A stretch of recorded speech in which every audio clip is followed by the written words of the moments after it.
السلام علیکم ورحمۃ اللہ وبرکاتہ۔ میرے مسلمان بھائیوں، آج جمعہ کا دن ہے۔ پاکستان میں تقریباً علاقوں میں جمعہ کی نماز ہو چکی ہے۔ بہت سارے میرے مسلمان بھائیوں نے سورہ کہف جو ہے جمعہ سے پہلے پڑھ لی ہوگی یا جمعہ کی رات میں پڑھ لی ہوگی۔ تو میرے بھائیوں، ابھی بھی ٹائم ہے،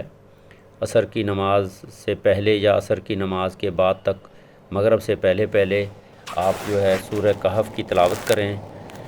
اللہ کے نبی نے فرمایا ہے، بزرگان دین، علماء دین نے فرمایا ہے کہ جو بندہ بھی جمعے والے دن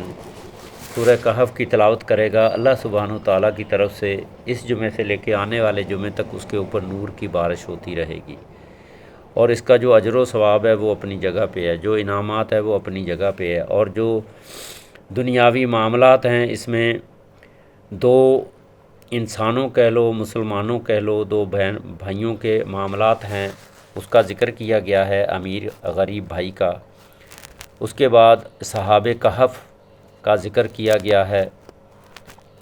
کہ اس میں انسان کو پتہ چلتا ہے کہ اللہ تعالیٰ کس چیز کو جتنا چاہے، جب تک چاہے برقرار رکھ سکتے ہیں، جب تک چاہے ختم کر سکتے ہیں، جب چاہیں زندہ کر سکتے ہیں، جس کی چاہے حفاظت کر سکتے ہیں۔ تو اس کے بعد حضرت موسیٰ علیہ السلام کا واقعہ ہے،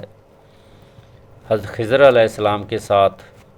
ایک سفر ہے، اس سفر کے بارے میں، علم لدنی کے بارے میں بتایا گیا، غیب کا علم جس کو اللہ تعالیٰ نے اپنے پاس رکھا ہے، نبیوں کو بھی بتایا ہے، تو انہوں نے آگے بتایا ہے، غیب کا علم نبیوں کو بھی نہیں بتایا۔ تو میرے بھائیوں، اس میں اچھی بری تقدیر کا بھی پتہ چلتا ہے، کس کے ساتھ کیا ہونے والا ہے، کیا نہیں ہونے والا،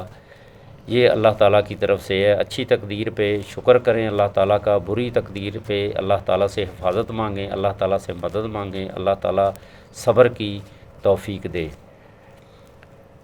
ہر اچھا کام جو انسان کو نظر آتا ہے، اس کا رزلٹ کبھی کبھی اچھا نہیں ہوتا۔ ہر برا کام انسان کو جو برا نظر آتا ہے، کبھی کبھی اس کا رزلٹ برا نہیں ہوتا۔ تو یہ تقدیر کے فیصلے ہوتے ہیں۔ اس کے یہ جو معاملات انسان کو سمجھ آئیں گے جب وہ حضرت موسیٰ علیہ السلام کے سفر کا واقعہ پڑھیں گے سورہ کہف کے اندر۔ اس کے بعد جو ہے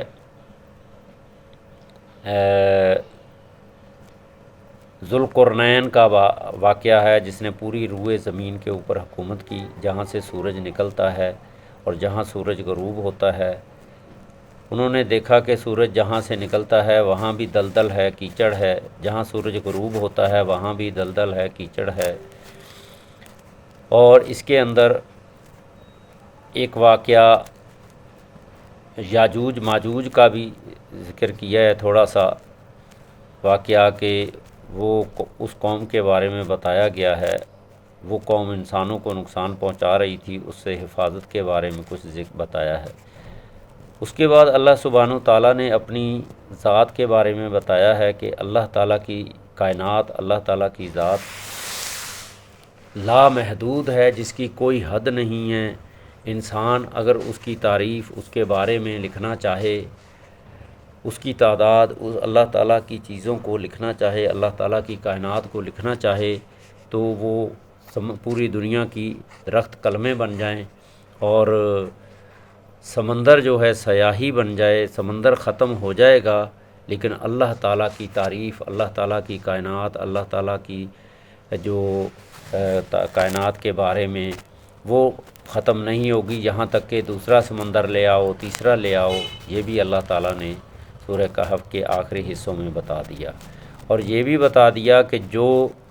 انسان دنیا میں صرف اور صرف دنیا کے اندر لگے ہوئے ہیں، کمائی میں لگے ہوئے ہیں، اللہ تعالیٰ کو چھوڑ کے دنیا کو معبود بنایا ہوا ہے، ان کی آخرت میں کیا سزا ہے، اور جو لوگ دنیا اللہ تعالیٰ کے احکامات کے مطابق زندگی گزار کرتے ہیں، ان کے لیے کیا کیا انعامات ہیں، یہ بھی ذکر ہے۔ تو میرے بھائیوں، سورہ کہف کا ذکر کر لیں، تلاوت کر لیں، اللہ تعالیٰ سب کو سمجھ دے، عقل دے، کوشش کریں کہ ترجمے کے ساتھ پڑھا کریں، تفسیر کے ساتھ پڑھا کریں، تو انسان کو دنیا کی بھی سمجھ آئے گی، آخرت کی بھی سمجھ آئے گی۔ درود شریف پڑھ رہا ہوں، اللہم صلی علی سیدنا محمد وعلی آل سیدنا محمد بے عدد کل شیء فی الدنیا والآخرہ۔ یا اللہ سلامتی بھیج محمد صلی اللہ علیہ وسلم پر اور ان کی آل و اولاد پر، اس روئے زمین کی تمام مخلوق کی تعداد کے برابر، اور آخرت کی مخلوقات، موت کے بعد کی یوم حشر کی، یوم میدان کی جو مخلوقات ہوگی